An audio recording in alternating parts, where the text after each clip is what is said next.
What's goody, y'all? You guys know who it is. Ringside Rave. Make sure to subscribe to us on YouTube, follow us on Instagram and Twitter, and let's get into this podcast. What's up, everybody?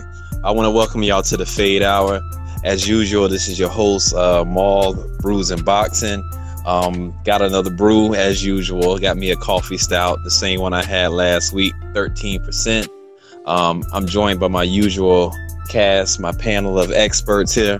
Tonight, we're going to touch on the card that just happened this past week. We got a title that changed hands. We're also going to recap Tank Davis and possibly where he goes next. And then we're going to get into some heavyweight action as well, man. But before we get into all that, I'm going to go ahead and kick it around the room and let my boys introduce themselves. What up, world? This your boy Newzz, representing Ringside Rave all day. Y'all know what it is with me, man.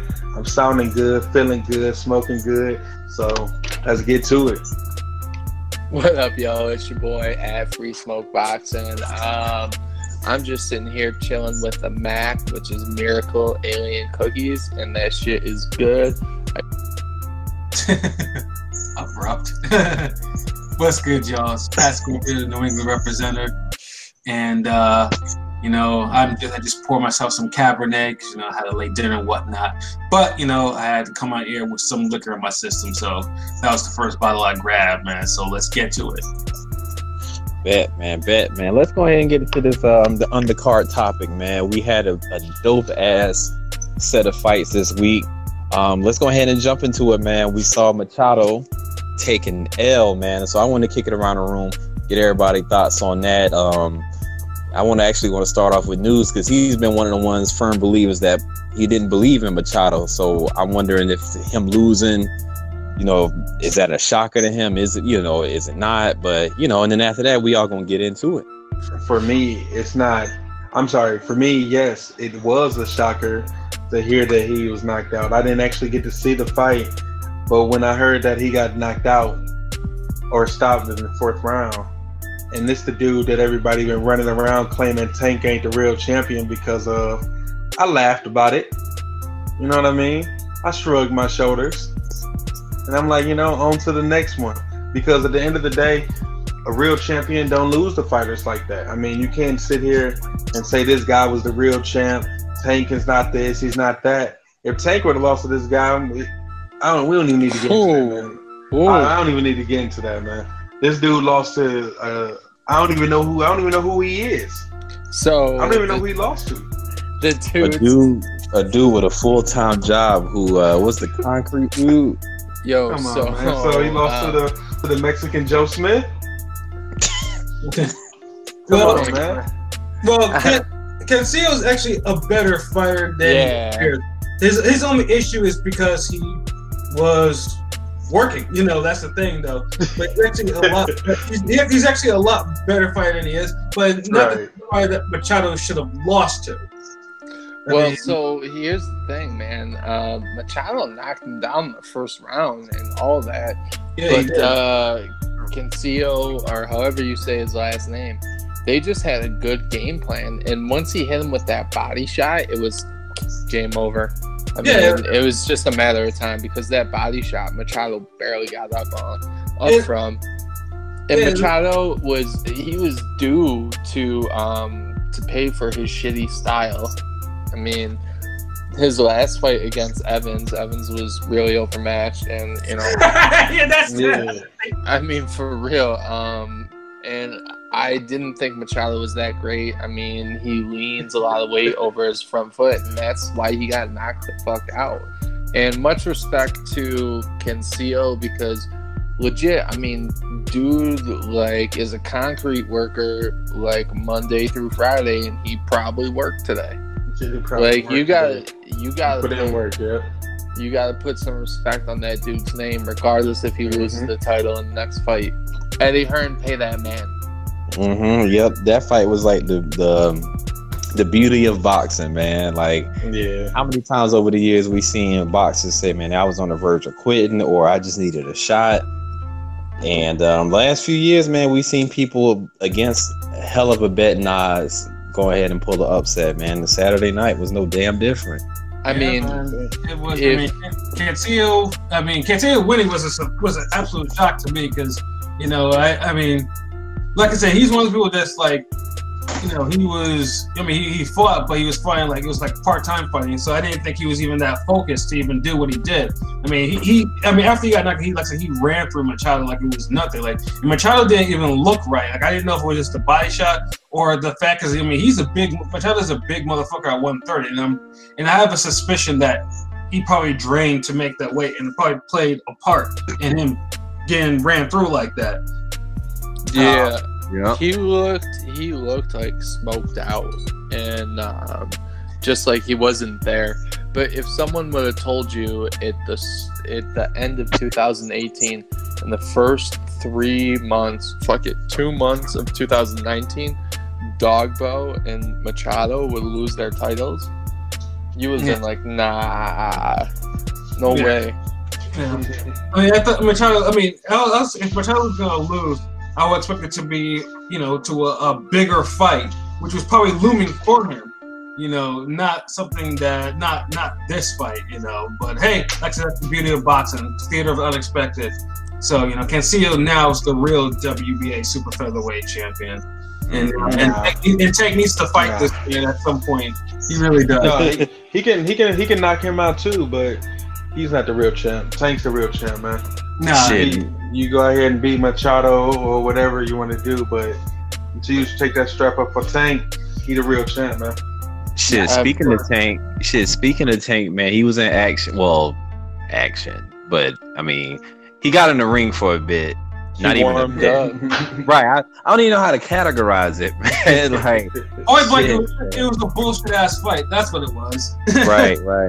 Basically, he did what everybody expected him to do, and then the announcement a day or so later that Floyd may be setting him up to fight the guy he had an exhibition with for another exhibition for Tank. Man, if this goes through, I mean, it's money for Tank, but I think what they was really saying, Tank should be back in the regular fight in the summertime, right?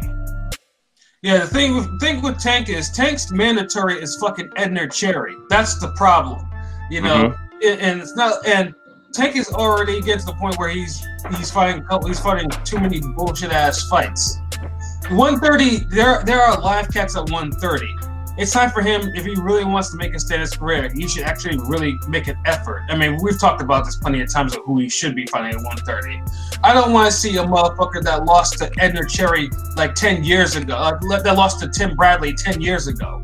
You know, I'm not trying to, you know, I'm not with that fight. Edner Cherry, I have nothing against him, but that's not the fight I want to see Tank in next. I also don't want to see him fight a fucking kickboxer. I mean, unless it's just right. Smoke. Hey, Smoke. Well, let me ask you a question, man. How you feel about that issue with Tank with the weigh-in?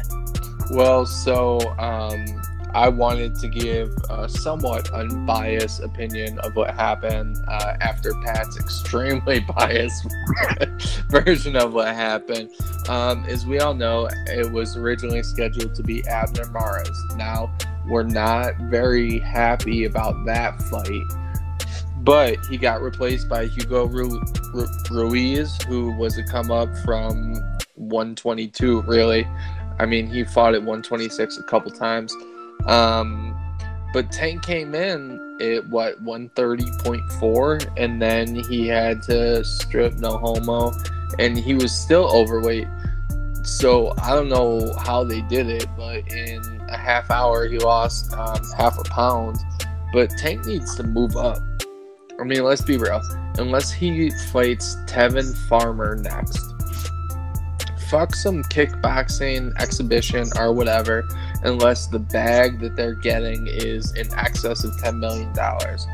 Unless he fights Tevin Farmer next, he has no business being at 130, because you look at him when he weighs in and he looks not well.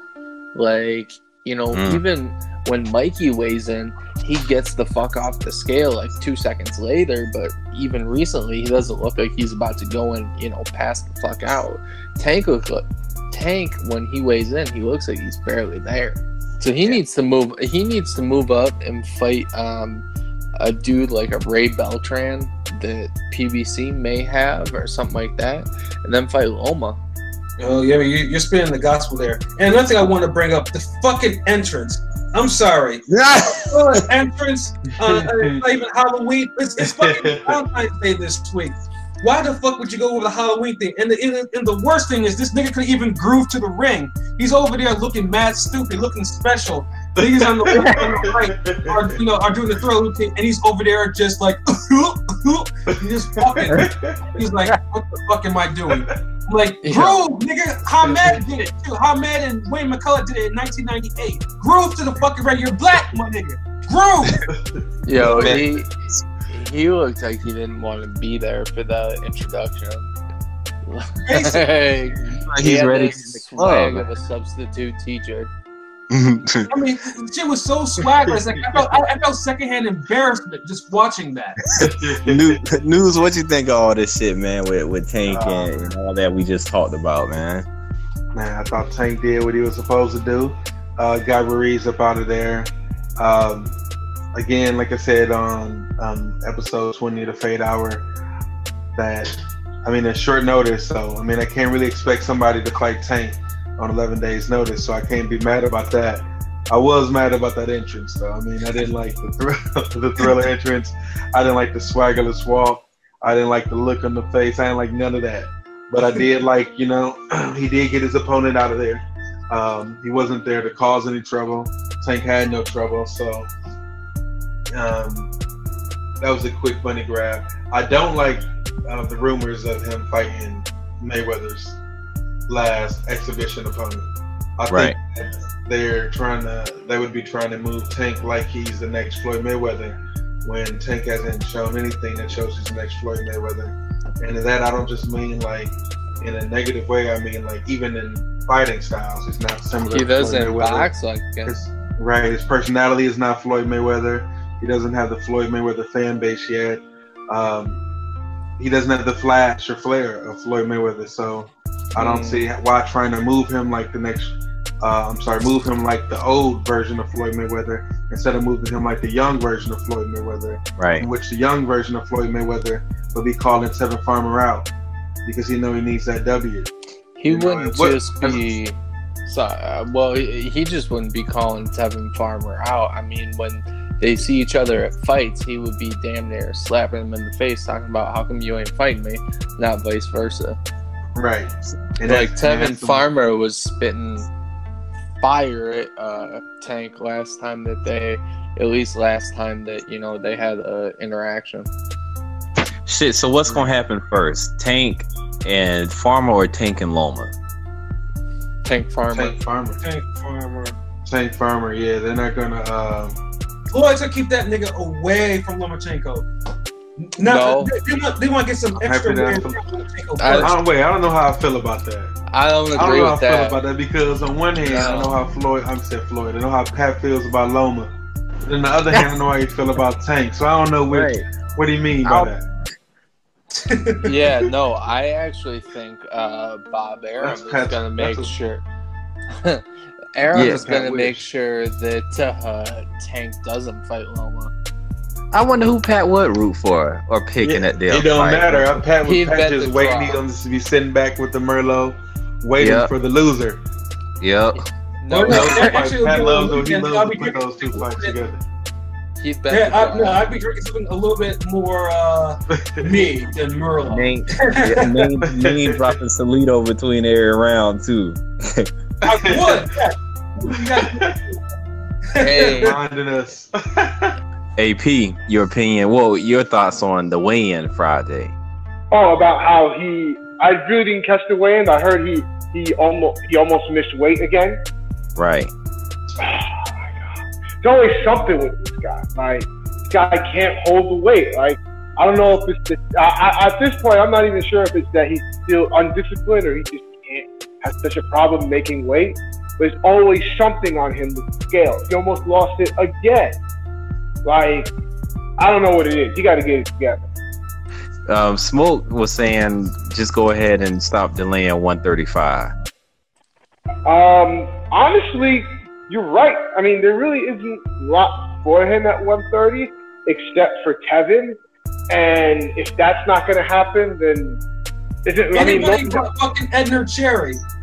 Yeah, I'm like, nobody's getting up for that fight. Like nobody wants that fight. So just go fight Loma or Farmer or somebody. Like,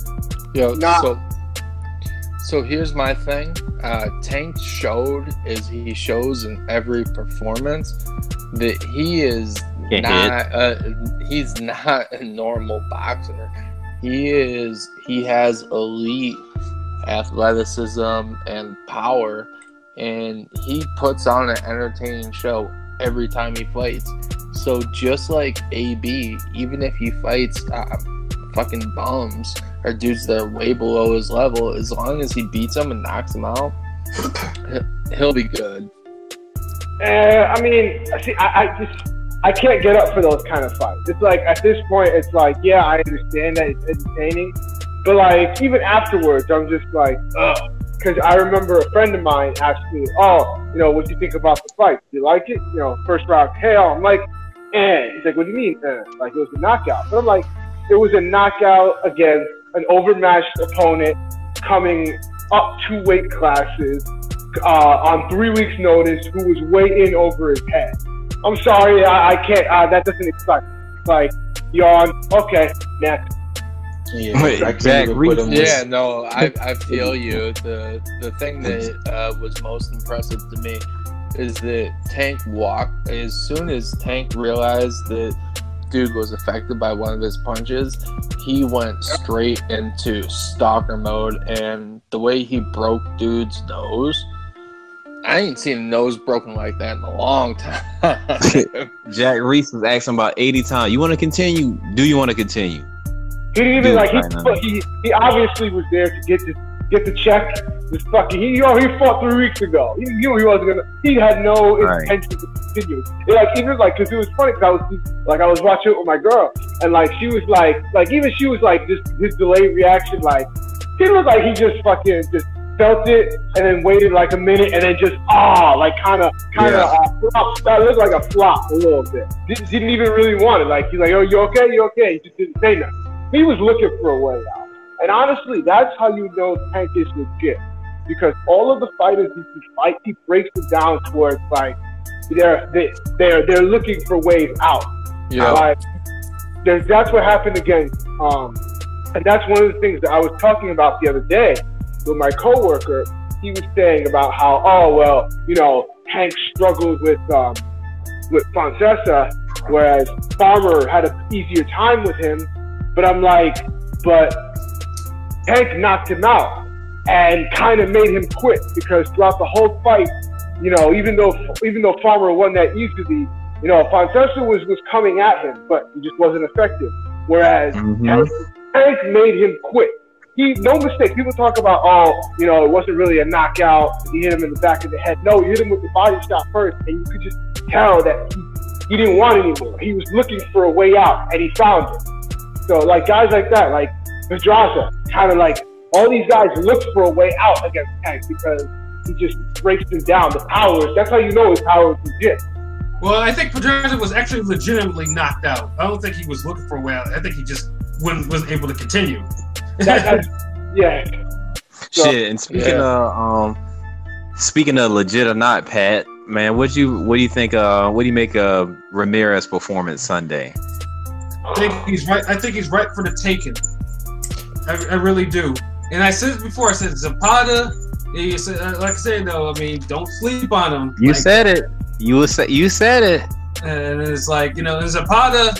And the only thing with Zapata, if he didn't get so fucking tired in the second half of the fight, because he was boxing the shit out of Ramirez. Like, he made Ramirez look like an amateur, but Ramirez has A, can take some punishment, and B, has a hell of a body attack, and I think that combined with that, he crawled back into the fight. And then, and also too, I thought Ramirez won the last couple of rounds, and those were the rounds I think that's where the fight was in the balance.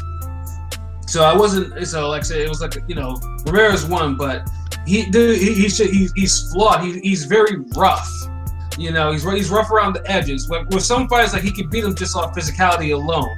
But he's probably the weakest of the 140 champs. Without a doubt. That Maurice Hooker is one of the champs. Maurice Hooker would outbox Ramirez something serious.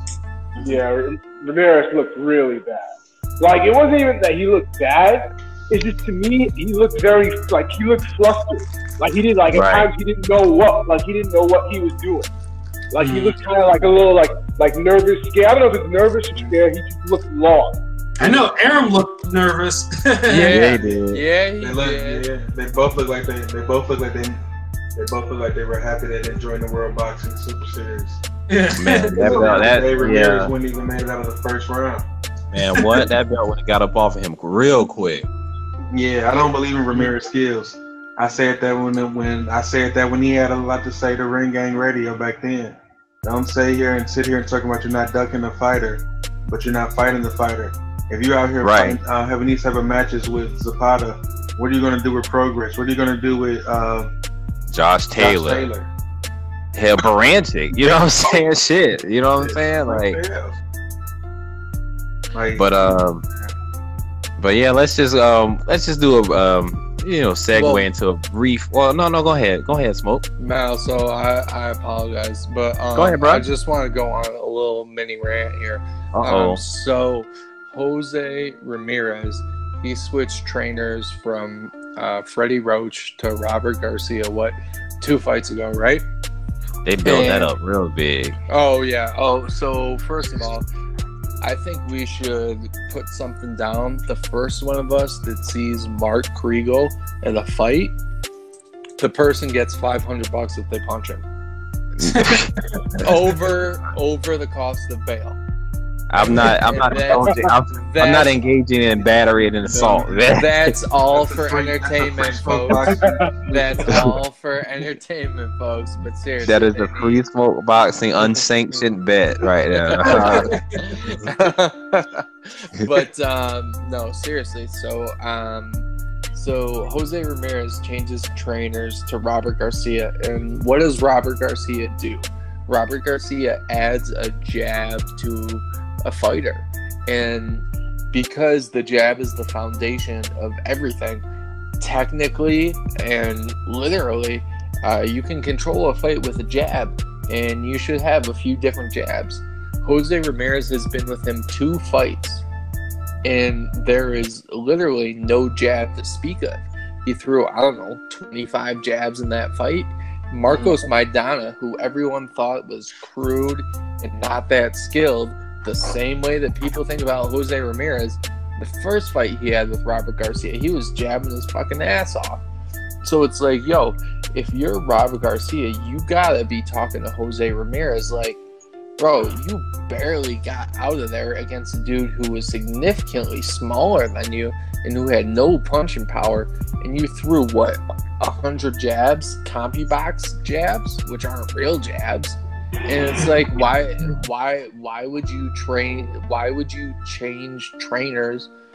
Robert Garcia doesn't teach defense the same way that Freddie Roach doesn't teach defense. So yeah, so I mean, you talking about going up to 147, Terrence Crawford, it's like, bro, pump your brakes. Stay in that gym, learn the jab, or else you're not going to get better, because he still leans over the front foot. He's still susceptible to any uppercut. And it's like, what are you doing? You are actually right about that, now that I think about it. Because Robert Garcia does add, seems like when Robert Garcia is your trainer, your jab power goes up a couple of points. Like, you throw more, because he does have his fighters throw more jabs, now that I think about it. My daughter started throwing more jabs at him. And when I went to the, when I was at the Thurman Josedito fight, Robert Garcia was training Lopez, and Lopez was throwing a ton of jabs. So you have a point there. He does. I never really realized that until now that you mention it right now. He does. I mean, it's how you set up everything. True. But shit, speaking of Marcos Maidana, just a quick, maybe a minute talk, opinion on it. Do y'all really believe that he's coming back? No. I saw a video on Twitter saying, talking about it, how he have him on video talking about it. So I think he actually come back just for that PBC money. But I don't think that he'll be very effective. I don't know. That he might be like Ricky Hatton. That comeback might be very Ricky Hatton-esque, which is not a good thing. Right, because I mean he's blowing up. Obviously, we've all seen the pictures. You know, dude was living his best life. You know, snoring the finest cocaine, drinking, eating whatever. You know, posing with guns, looking mad tough and whatnot. He wasn't thinking about no boxing. All of a sudden, he wants to get back into this gladiator lifestyle. Why? Money. Yeah, that's the thing, though. Money, cash, hoes. Money, cash. You never have enough money. You can never have enough money. Never have enough money. That's true, but he had 2 Floyd fights. I mean, you would think in where he lives, I'm about to say he got that Broner stimulus package more than anything. Probably still spending Broner money. He probably I'm spending Broner money, baby. He probably hasn't even touched that money. You know what I'm saying? Right. Like how Jay-Z said in '96, I'm still spending money from 88. That's what Madonna's still spending money from 2013. He hasn't even touched that 2013. Straight up. Newzz, you care about this Madonna rumored comeback? Nah, man. I don't think Madonna coming back at all. I think it's over. I think he's retired. I think he's hitting around and coming back. Or he may want to, but then when it's really time to get back into that grind, which had him ready to quit the sport, for that, and he's going to stay retired. But I do want to say, speaking of a comeback, shout out to my boy, the Phenom Erickson Lubin. Yep, From Erickson Hammer. Yep. Lubin put that work in on Ishe Smith pause. You know what I mean? And he did exactly what I was saying that nobody does, which is stop Ishe Smith. He retired him. Right. Bro, that temple shot? Yeah, dude said, fuck it, I can't do it no more. Took his ball. That's what I want to see out of Eric Salub. And that's what I was saying that, like I said in the last cast, I was saying that Ishe Smith was the type of opponent he should have had before Jermell Charlo. And you've mentioned that, yeah. Out there, so. Right. And I hope he get back in the ring soon too, man. And because I don't want a long layoff for an opponent that we don't give a fuck about. Right. Because another thing is Jermell Charlo took that loss. So as long as Lubin could get back into the picture, that rematch would be more feasible. Exactly. Lubin Trout. No. I'm tired of Trout. No. I'm tired of Trout. Okay. I not even beat nobody to be giving these type of opponents. I won't be opposed. I see where you're getting at with it. Okay. Listen, I don't want to see Trout fight either. But who do you have? Like, who else on PVC are you going to? No. Listen. He's right though, because the one thing that Lubin needs more than anything, which was really his downfall in the Charlo fight, is experience. Yep, against a crafty veteran. He needs to be there against a savvy veteran. And even though Trout doesn't have, I mean, we could argue how much Trout has to offer, but he still has something to offer to somebody like Lubin. For somebody who needs guys to fight experience, who needs more experience, Trout is fine, just fine. That's why I'm okay with Trout. I mean, it's like the first year that AI was in the league, if you never played him against John Stockton. Man, you got... Listen, man. Y'all catching y'alls near as high as I am. I don't want to see that, man. I don't want to see it. I was gonna say, I'm pretty sure AI crossed over Jordan in his first year. So right. I mean to get the experience is what I'm saying. I get what you're saying. He does. He needs experience more than anything. Who did Trout last fight? Nah, man. Like Jermell Charlo. Jermell Charlo. Yeah. That was his last fight? I've seen him in his fights, yeah. Damn. And no, Jamie Munguia didn't need those fights. Nobody said he needed those. I don't want to see Eric Lubin versus Austin Trout. Austin Trout had his chance. He's he's just a spoiler. I don't want to see him there. I want to see Erickson Lubin against fresh faces. Give Tony Harrison a title defense versus Erickson Lubin because he needs to show that. Like, I mean, we can't always say that the prospects need to prove themselves when the champions need to prove themselves. Jaime Munguia should be fighting Austin Trout. He ain't. Yeah. You want Trout to die? No, I mean, we don't want Trout to die. It's just that Trout, for a young up and comer, We don't want Trout to die. Trout just gives you Trout is. I mean, let's keep it real. Let's be 100. Trout at this point in his career is a gatekeeper. It's not a bad thing, but it is what it is. It is a bad thing. I don't want to. Basically, PBC he's making. It's like rewarding him. Rewarding you for not being good anymore. No, win a fight. Why should he be rewarded with Erickson Lubin? Because if he beats Erickson Lubin, it still makes him look good. Now let's keep it real. Because Austin Trout's not on the level where a victory over Erickson Lubin wouldn't look good for him. They on different networks. I don't want to see him rewarded with a fight like that. He needs to beat somebody and bring his name back up. He hasn't done nothing. The best thing Austin Trout's been known for in the last 8 years is having a fight where people thought he was robbed versus Canelo. Well, he beat Cotto. Besides, that was the Cotto. Other than that, everybody has every dog has his day. He hasn't done nothing since. A lot of people thought he beat Jamal, not Jamal, but a lot of people thought he beat Jamal. This dude lost 3 of his last 4 fights, man. Yo, I don't want to see him versus Erickson Lubin. All right, Newzz. Then who's a suitable opponent for Lubin at this stage? His network. Network. I was just saying that Erickson Lubin could fight anybody. You can put him versus Tony. If Tony Harrison wouldn't have beat Jermell Charlo, if I would have said Erickson Lubin versus Jermell Charlo in December, you would have been good with that. Nah. I think Tony Harrison. A Tony Harrison fight needs to fight a champion. I'm just saying I want to see this. A lot of fighters that Erickson Lubin can fight rather than Austin Trout. My only question is he ready? That's he needs experience. But that's the whole point. Excuse me. We need to put him in there. We don't need to see him fighting the Austin Trout. Austin Trout is not if you're ready or not. He's just in the way. Lubin caught in between because he ranked in the WBC. And not a lot of PBC 154 rank high in the WBC. That's the other part about it. Because the rankings I'm looking at it now at the last update was Lubin was 5th and Trout was 6th. Well, so what about this? Lara is fighting Castano on March 2nd. Lubin versus the winner of that. Yeah, sure. That's fine. Like, we seen Arislandi Lara fight Terrell Gashaw. But we sitting here saying Tony Harrison can't fight Erickson Lubin? Like, are we being serious?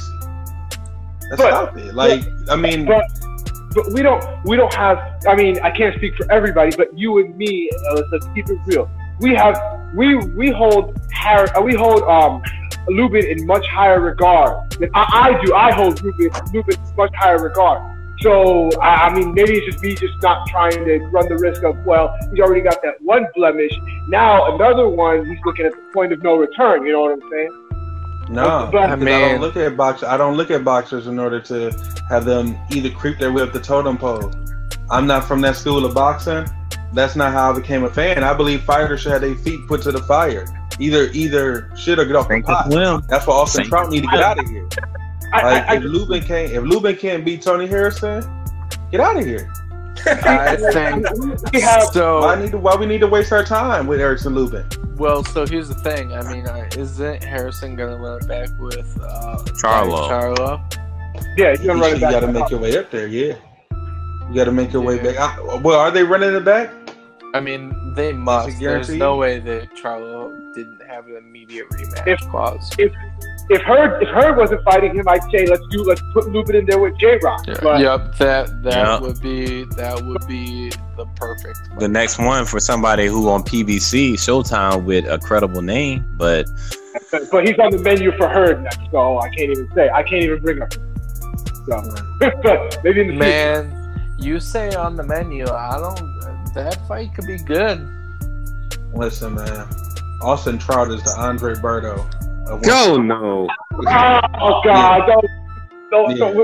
we don't need to start a giant. Let's not. Don't you just got Pat hype over there? And we've already seen the young guys get him out of here, and they keep bringing them back. We've already seen the young guys beat him, and they keep coming back. I'm tired of seeing that. But no, I mean, they don't even put Berto against like young. If they put Berto against young and up and players that need to prove themselves, sure. But they put Berto against guys that like do nothing for him. Like what did him beating? Actually, no, I can't even say that because I was gonna say what did him beating him do for Shawn Porter? But then I'm like, oh wait, it made him the man. I hate to say that. But like, yeah, but it shouldn't have made him the mandatory. So I don't know. It's just weird. Shit, you know what? Speaking of, weird and shit, how would the landscape at 147 be if Mr. Omar Figueroa and the Broner fight would have went down? Even though I know he returned this of his life. But I just want to speak on how y'all expect Omar to, look, because he got Sugar John Molina, as Newzz call him, Sugar John. No, that's his nickname now. Newzz is right. That's what we know him as. Quite the nickname. Yeah, man, that was amazing. It was. Yeah, just think about it. This time, was it around this time last year that fight was scheduled, right? It should have been around. Yeah. How the landscape of not boxing, like it would have changed boxing, but that would have been crazy. But yeah, he returns this week.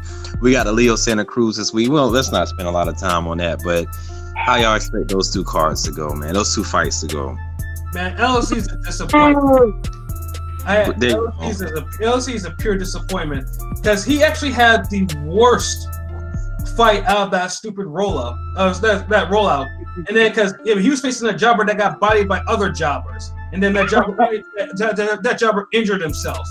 So you got a slight upgrade, but still not the type of person he should be fighting. So LLC, whatever, man, just get this bullshit over with. Now, Sugar John and Candy Eating Omar. This will probably be PBC's first fight of the year candidate, depending if Sugar John's nervous system is still working as it should. I'm expecting a knockout in this fight, and I honestly think it's Omar because Omar, he lackey the boxy, but he does have a chin and he has power and he's a volume puncher. So I do expect him to get Molina the fuck up out of there. You probably speak for everybody. So no. Sugar John. Listen, man. It's been 2 fights I've seen Sugar John Molina. Don't do it out of nowhere, man. The Mickey Bay went to out of nowhere, getting beat for 10 straight rounds, and what was it? No, it was 9 rounds. Yeah. 9 rounds, and he won the 10th round with the knockout out of nowhere. Then he goes and puts the boxing lesson on Gervonta. And now he's fighting Figueroa. Don't do it. No defense. Don't do it. You never know. He might get on the toes. He got power. Figueroa. The one thing I like about Figueroa fights is that Figueroa comes to fight. I mean, a lot of just period. In order to beat Figueroa, you better come prepared to fight. You can't come to I'm gonna throw a couple punches to keep him off me. None of that. He throws a lot of, like Pat said, he throws a lot of punches. A lot. And it doesn't matter if he breaks his hands. His face is like, I've seen his face all bloody. He's still coming forward after you, putting pressure on you. So except against Rose. Yeah, man. So this is except against Broner. This definitely should be a really good fight, and I'm looking forward to it. I think Molina could pull off an upset, but I'm gonna say that I'm gonna go with the age and the youth of Figueroa for this, because after the wars that Molina has been in, I don't know. I don't think he has enough left to pull off the upset on Figueroa. Even though I ain't seen Figueroa in a minute since Guerrero. Guerrero, and before that it was a long time. That is true. Yeah, So this would be, I've just looked it up on BoxRec. This would be Omar Figueroa's second fight since December of 2015. Shake my head. What, Ricky Burns, right? Yeah. That fight was DeMarco. lit. Since then, he fought Robert Guerrero in July 2017, and that fight only went 3 rounds before he stopped Guerrero. Yeah. So he's fought 3 rounds since December 2015. So I don't know. We'll see. We'll see. I mean, the potential for an upset is there. I don't know if Molina still has enough. Damn, I can't even talk. Enough left in the tank to pull off an upset. So I'm gonna go with Figueroa myself. Yeah, he doesn't. Biggie Smalls is gonna stop him. So What? Biggie Smalls. He fast fuck. I like that. The FIG. Figueroa is good. So I mean, I would like to see him fight more. I like Figueroa. I just wish he would fight more, and his hands wouldn't betray him, and he wouldn't eat himself out of division. Yes. But he has talent. Like if he can actually like fight and not fuck up like his hands and eat himself out of division, he could be a player in the division. I really believe that. So we just gotta see him more. I mean, I think that Figueroa is gonna knock Sugar John out, but he's not gonna be anything in the grand scheme of things because he doesn't have the discipline. Yeah, I know. He's got the talent. Like that's the thing. Yes. He's got the talent. Like he's the kind of fighter you want to like he throws hands, he's got power, like he just doesn't fight enough. So but he has what you're looking for. Man, like Figueroa at 147, imagine him versus Sean Porter. That'd be a nice fight to see. I could see them trying to get him to like I could see them trying to make along the road a grudge match between Figueroa and Errol Spence because Figueroa beat Spence in the amateur. So they got that little. No, not before 2 or 3 warm-up fights. Well, of course not. They can't. Yeah, I'm sure he'll go through eating again and not fighting, but. But shit, just announced earlier today. We got the rescheduled fight. Of Shields and Hammer. I know we touched on it prior to it happening, and before it was canceled and now rescheduled. But that will be taking place for April the 13th, if I'm not correct. Yes, sir. In Atlantic City. Yeah, Atlantic City. So, man, hopefully it goes down and we can get some clarity in the women's boxing. Obviously, we'll touch on it more when the fight gets near that week of the fight. But, just early predictions of how you guys expect that fight to go. Man, this is the Clarissa Shields era. Let's hope Hammer doesn't pull out again. Pause. I do still think that Hammer is a slightly better boxer than Shields, but fights are won in the ring, so let's see how it goes. I'm going with Shields. Same here. Yeah, I'm rocking with Shields, but I just hope they catch wreck. Yeah, ditto. Yep. Well, shit. Well, that's that. Like I said, that's just a brief prediction. But like I said, we'll go more in depth to it when the fight gets closer. But now onto the main event. We got some heavyweight news the last few days. Newzz. You were before we kickstarted the cast. You were speaking on the purse bid. Right. Can you just go ahead and go more in depth on that for us, man? Yeah. Well, the Deontay Wilder Tyson Fury travesty, known as the first fight, and Deontay Wilder was unable to retain his WBC championship via a dominant, come from behind 12th round victory over Tyson Fury. So the rematch is supposed to happen. The purse bid was supposed to happen. And what do you know? Once again, another purse bid is pushed back with these guys. So they were supposed to meet today, get the purse bid set and everything like that. Apparently they had an extension. That still was not enough time. And now it's supposed to be postponed pretty much indefinitely. Even though they're saying that they're supposed to fight like May 18th in Barclays, they're still saying that the purse bid is postponed. I don't know what even is the point of having a purse bid then. It's funny that you say that, because while you're saying that they had the purse bid for that fight, the WBC did a purse bid for that fight. WBC also did a purse bid for the fucking interim belt. They ordered a purse bid between Dillian White and Dominic fucking Brazil. I'm not mad about that though. I'm not mad about that because how are you having two purse bids in the same organization for the same belt? Interim purse bid, like what the fuck? Interim super international continental belt, like what the fuck, man? Well, the reason I'm not mad about the Dillian White Dominic Brazil situation is because I feel that Dillian White should be fighting the Dominic Brazils, the Big Baby Millers.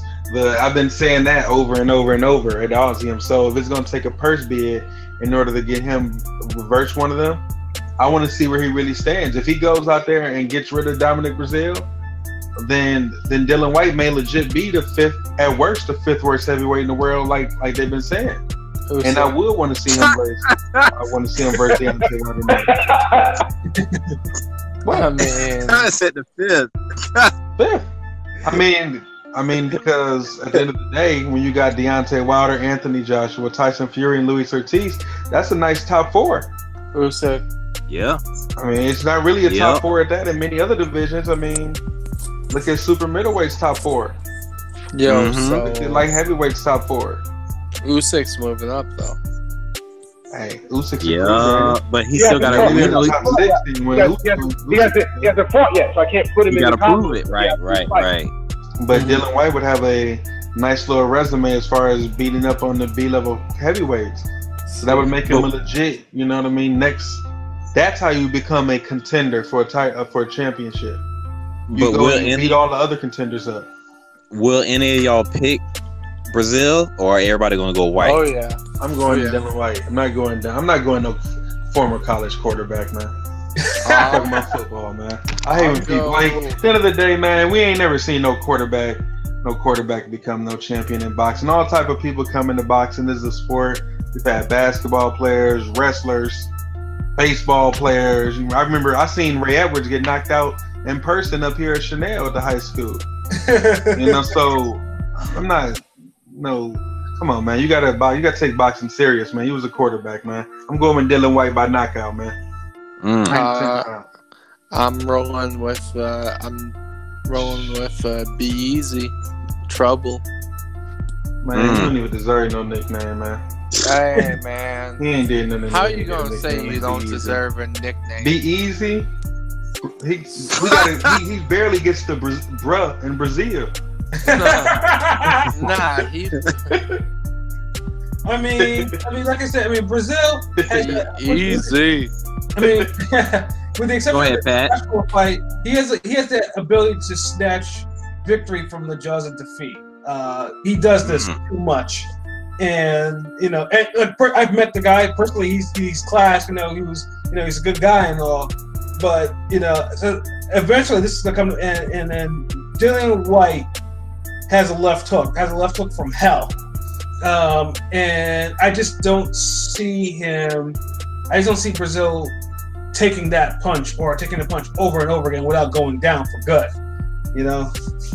So I mean, to me, it's like 60-40. Like Brazil can win if White gasses out, and he does do that too. I mean, he almost got KO'd by Joseph Parker, a couple fights ago. So I mean, it's very possible. But I would say 60-40 though White, because White's on a roll right now. Brazil looked terrible in his last fight. So I think White stops him in the mid round. I think he knocks him out.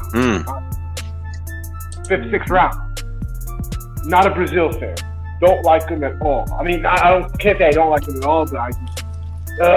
Yeah, he looked shitty in his He looked shitty in that fight earlier this year. Oh, yeah. He looked real shit. And we've never seen him look good in the fight. No, I was gonna say take it from somebody who's seen him live. Bruh is average at best, and I'm being nice. He's got plus power though. Does he? I mean, that's plus power. Power's okay. I saw him in his only really big step up fight against AJ. Just shit the bed. Well, didn't several other fighters do the same thing? But he was just taking a pound in that fight. I'm not a Brazil fan or an AJ fan. I'm just saying. I thought Dylan White looked better versus Anthony Joshua than Dominic Brazil did. Yeah. He caught him with a nice left hook. Yeah, the Brazil didn't do nothing but delay his knockout. Because that's all it was. He took a lot of punishment. That was like Anthony Joshua showed out punishment in that fight. Yeah, he did. I don't even think that, like, honestly, I think like Brazil would get knocked out by Kanaki. Just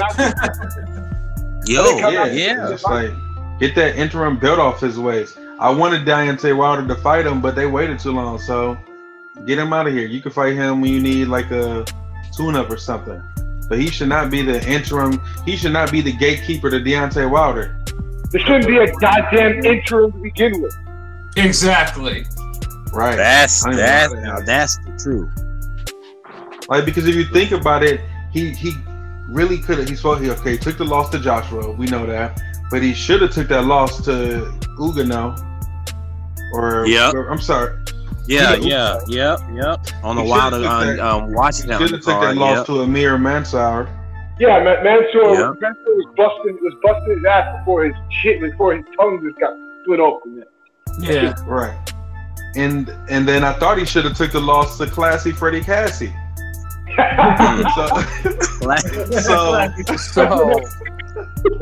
So we're gonna. I'd have no faith in Dominic Brazil. I mean, at all.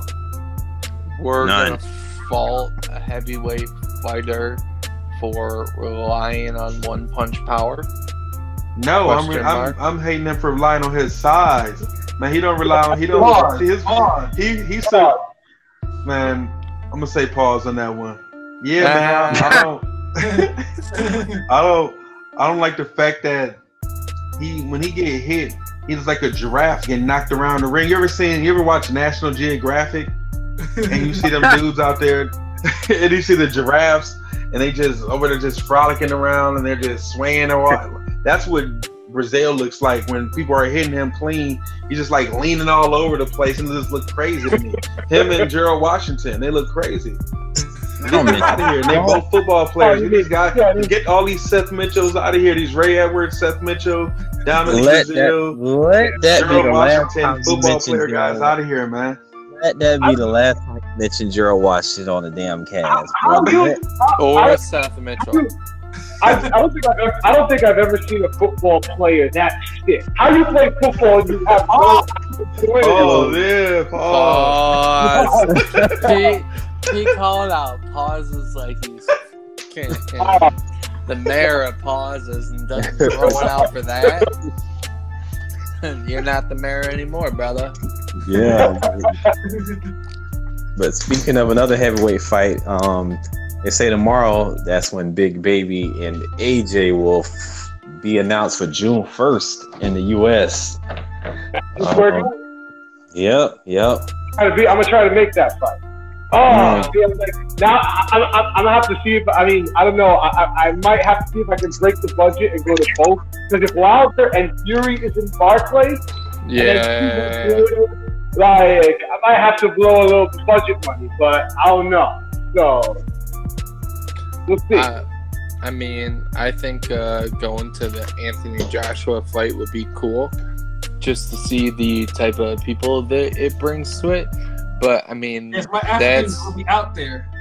That's not a good fight, and it's not worth $300 to $600 for a ticket. I like to see that. I like to see. I want to see Big Baby get that opportunity. I mean, but at the same time, you got to think about it. It's Anthony Joshua. You know what I'm saying?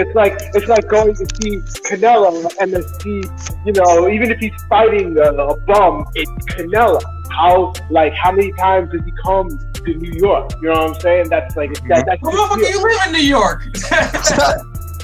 Yeah, that's what I'm saying. Like, but he never comes here. Like, you don't fight here. Guys unless you see Joshua fight in America, that's very rare. So it's like Joshua is the attraction. You get what I'm saying?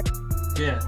I'll be there to watch young Femi, the Nigerian god, do his work. You know what I'm saying? I'll definitely be there for that. Big Baby will fall. That's for damn sure. I think that's the 12. Go ahead. I was about to ask why you think that, my man. I don't know, just the way that Big Baby is built, it doesn't look like, and then the fact that Anthony Joshua gets tired himself. Like, we know Big Baby gas is out, but he also puts a lot of pressure on his opponents. We've never seen anybody really pressure Anthony Joshua in the style that Jarrell Miller fights.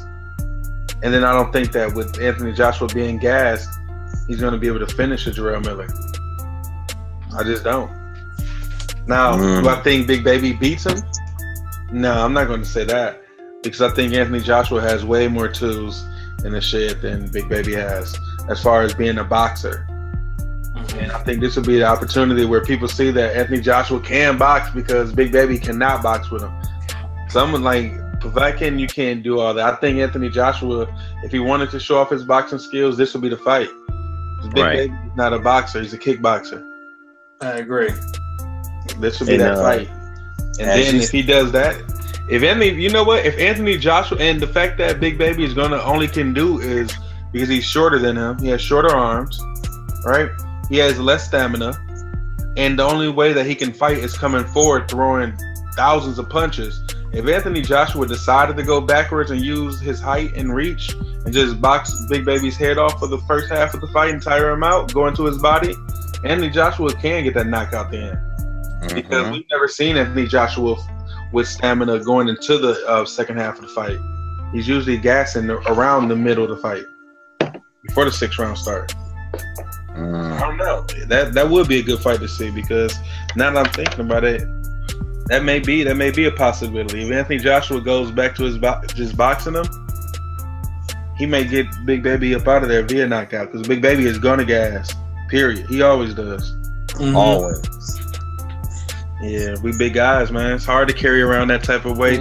36 minutes of strenuous activity. You're asking too much out of us. Well, nobody tells him to go into the ring so fucking big. Nobody tells him to go. Listen, man, you can't be Big Baby. Your name can't be Big Baby when you come into the ring at 210. Yeah, but you should never come in at 315.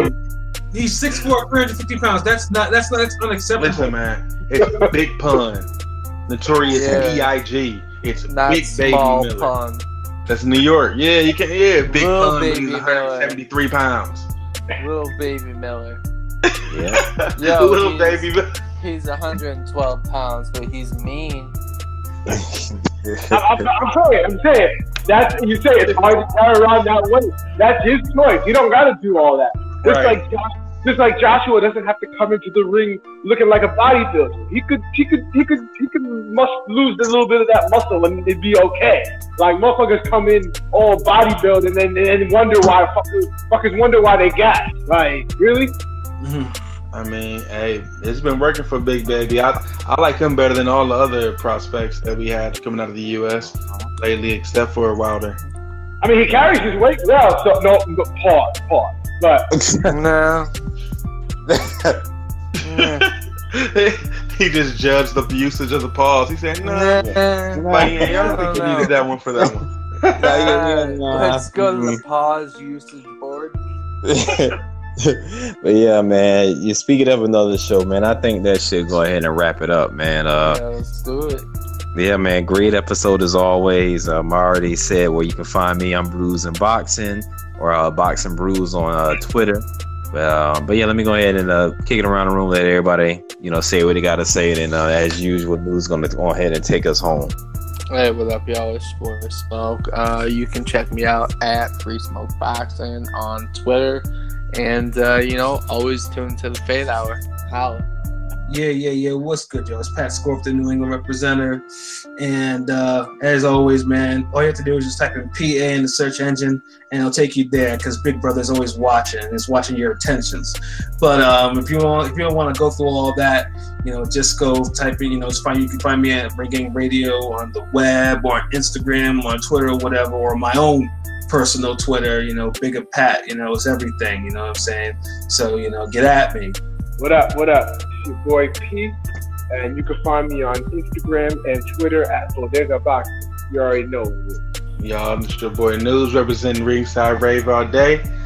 Another glorious episode of the Fade Hour, wrapping up episode 21. We'll see y'all next week. We out. Peace. Peace.